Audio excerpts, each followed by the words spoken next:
All right, let's jump right into this. So, we're going to be looking at the story of Rebecca and Isaac, as well as Jacob and Esau. But I'm trying to get you guys to see something here. And what I'm trying to get you to see is that Yah does not care anything about tradition. He's going to use Rebecca and Jacob to break the tradition. Now, granted, Yah told Abraham that he was going to make him the father of faith and the predecessor to a great nation. I want to show you just how quickly we can fall into a tradition. Abraham was given the promise. He had a son, Isaac. Isaac was given a promise as well, the same promise.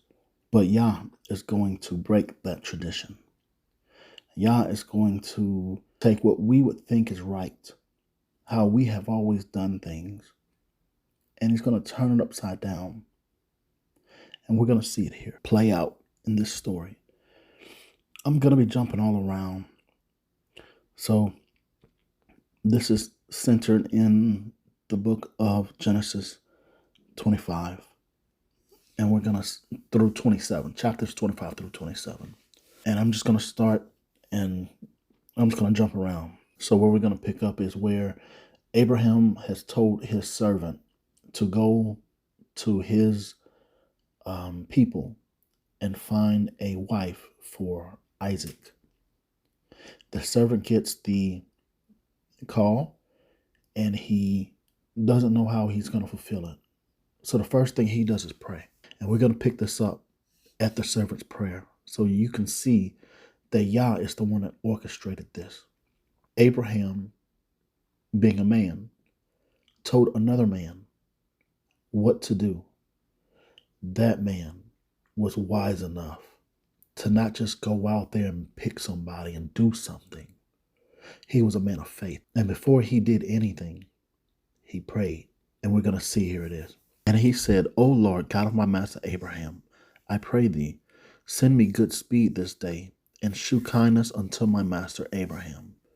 Behold, I stand here by the well of water, and the daughters of the men of the city come out to draw water. And let it come to pass that the damsel whom I shall say, let down thy pitcher, I pray thee, that I may drink. And she shall say, drink, and I will give thy camels drink also. Let the same be she that thou hast appointed for thy servant Isaac. And thereby shall I know that thou hast shewed kindness unto my master.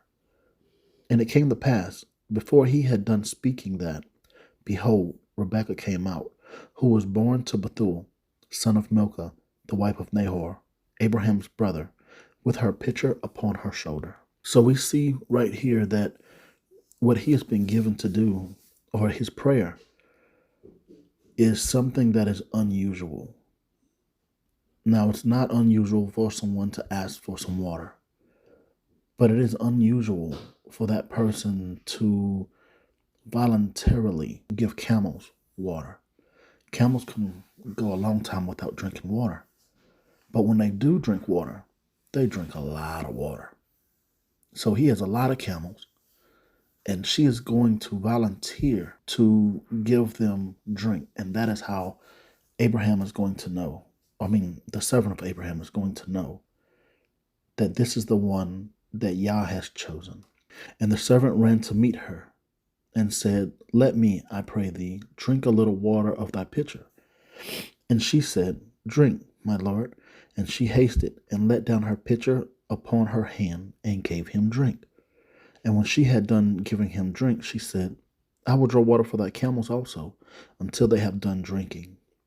And she hasted and emptied her pitcher unto the trough, and ran again unto the well to draw water, and drew for all his camels. And the man, wondering at her, held his peace, to wit whether the Lord had made his journey prosperous or not. So this man is in awe, because it happened exactly as he said. The Lord came through on the first try, which is amazing. I bowed down my head and worshiped the Lord, and blessed the Lord God of my master Abraham, which had led me in the right way to take my master's brother's daughter unto his son. So Yah made it happen, and everything happened just the way it was supposed to. She ended up marrying Isaac. He fell in love with her instantly. And we're going to go over to another part. We're going to skip down where she gets pregnant. While Rebekah was pregnant, the babies inside her struggled with one another. She prayed to the Lord and said, "What is happening to me?" The Lord said to her, "The leaders of two nations are in your body. Two nations will come from you, and they will be divided. One of them will be stronger, and the older will serve the younger." When the right time came, Rebekah gave birth to twins. So you see here, Yah gave Rebekah the charge. He gave Rebekah the word. This is the promise that he gave Rebekah. He didn't give it to Isaac. He didn't give it to the man. He trusted the woman with it because he knew she would break tradition. It is not tradition for the younger to get the blessing of the older. It is tradition for the firstborn to get the blessing, not for the second. So here she understands that she has to break tradition. And because it's the Lord that's speaking to her, she's going to do this wholeheartedly. So here is where the problem is going to get kind of bad for Esau and his family. In the beginning, you can see how the servant, before he took action, he prayed. You can see how Rebekah, when things started going wrong with the pregnancy, she prayed. Esau never prayed. Esau just did stuff. Esau became a man of the field. He was a hunter, a great hunter. He liked to be out in the wild, out in the world. Isaac was a man that liked to stay around the house. He had a farm. He had animals, goats, sheep, ox, and he had a garden. So he enjoyed just being around the house.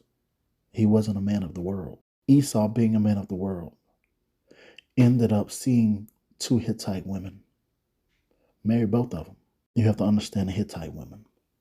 Hittite women were what we would call ghetto. They were loud. They were beautiful. They dressed provocatively. They were everything that's pleasing to the eyes, but they were nothing pleasing to the soul. And we're going to see here, when Esau was 40 years old, he married Judith, daughter of Beeri the Hittite, and also Basemath, daughter of Elon the Hittite. They were a source of grief to Isaac and Rebekah.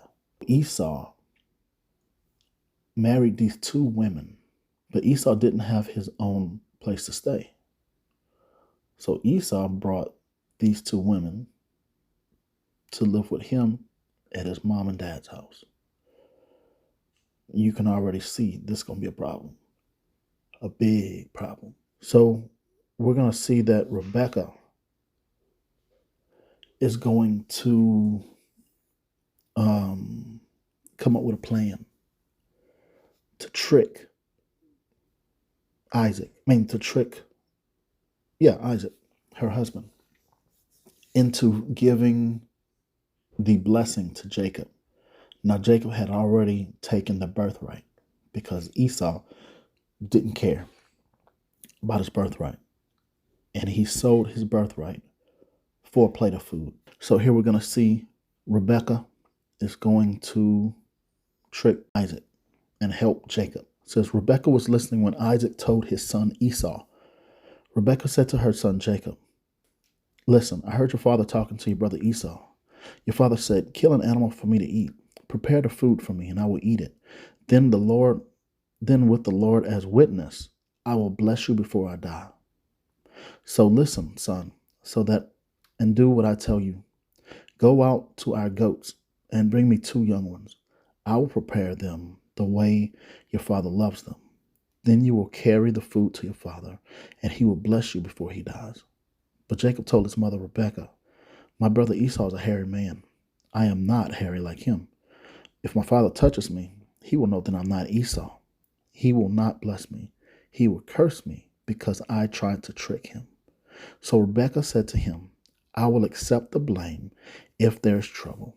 Do what I said. Go get the goats for me. So he goes and gets the goats. She prepares it.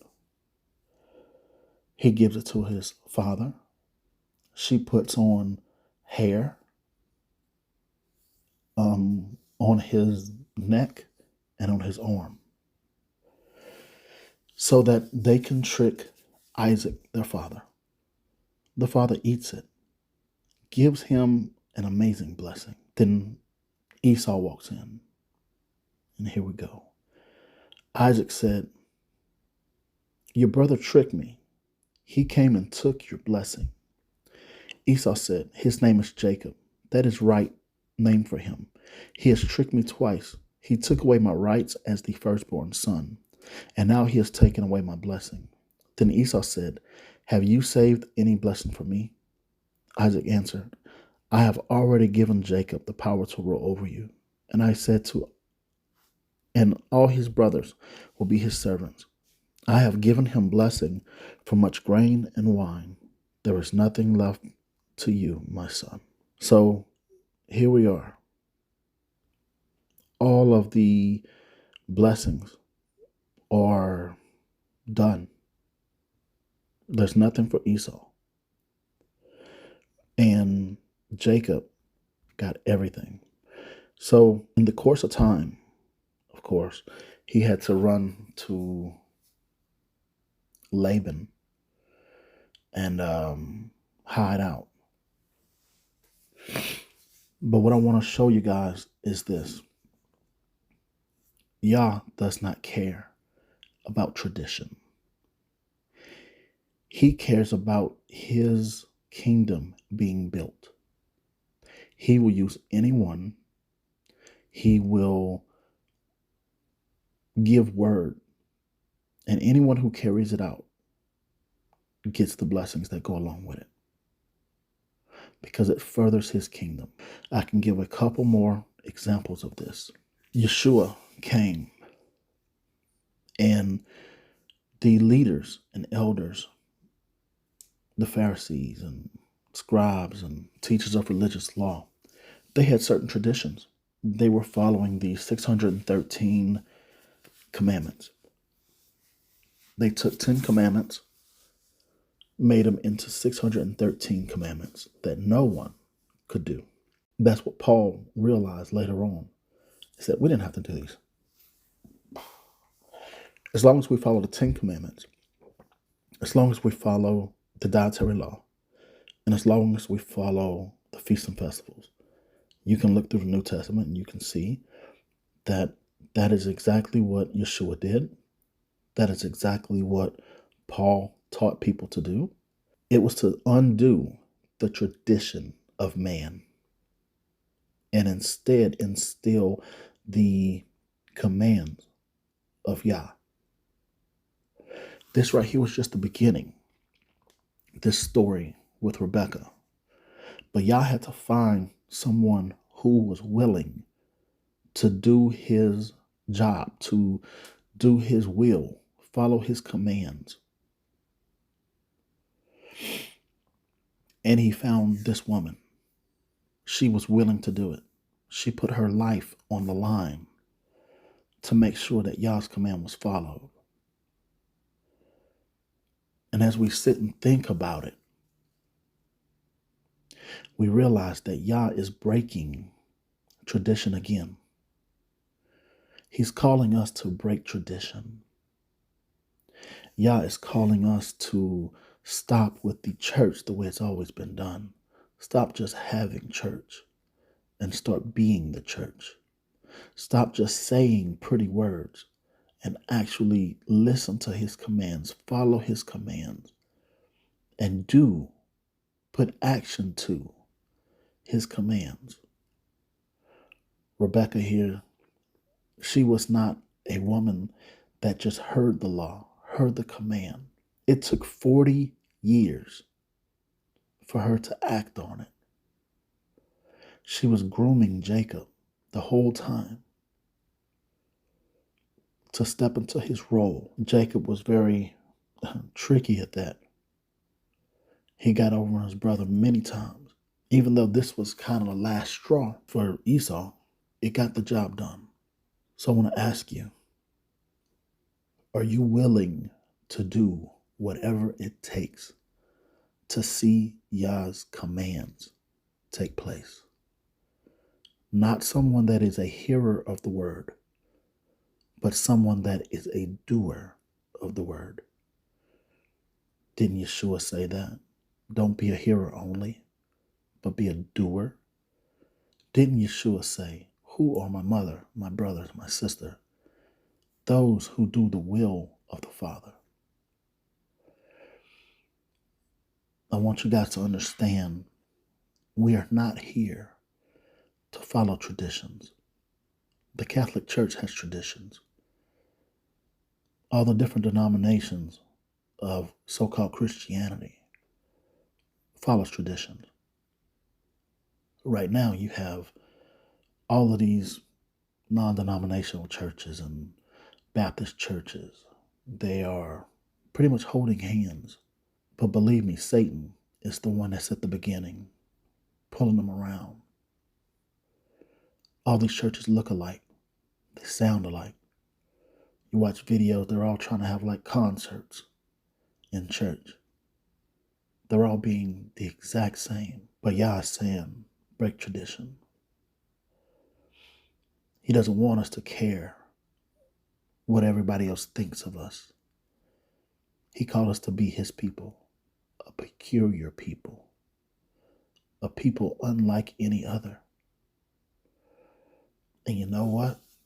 The original people that were supposed to be his people rejected him.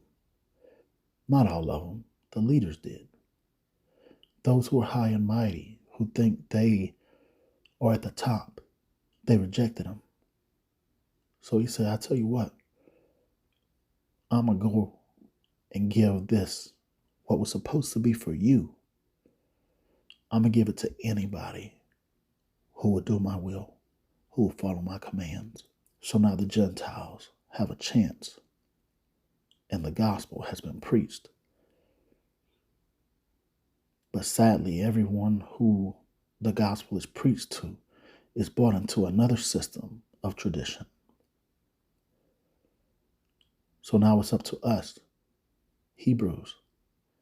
It's up to us who really are following after Yah to break the tradition.